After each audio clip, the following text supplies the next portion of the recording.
ఎప్పుడు non veg అయినా ఒకసారి వెజ్ కూడా ట్రై చేద్దాం. ప్రోటీన్ ఒక చికెన్లోనే కాదు, శనగల్లో కూడా దొరుకుతుంది. దాంతో మనం ఇప్పుడు కర్రీ చేద్దాం.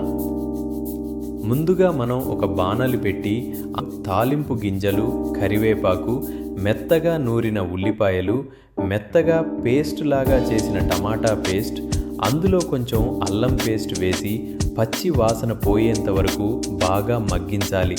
తర్వాత ఇందులో ఉప్పు, కారం, పసుపు, ధనియా పౌడర్, గరం మసాలా, జీరా పౌడర్ అన్నీ వేసి మరొకసారి కలపాలి. తర్వాత మనం ఉడికించుకున్న శనగలను ఇందులో వేసి కలపాలి. రుచి కోసం 3 ముక్కలు బటర్ వేసి తర్వాత కస్తూరి మేతిని కలిపితే మనకు ఎంతో ఇష్టమైన హై ప్రోటీన్ ఫుడ్. మన తెలుగులో చెప్పాలంటే శనగల కూర రెడీ అయిపోయినట్టే. ఇలాంటి మరిన్ని వీడియోస్ కోసం నా ఛానల్ వెంటనే సబ్స్క్రైబ్ చేయండి.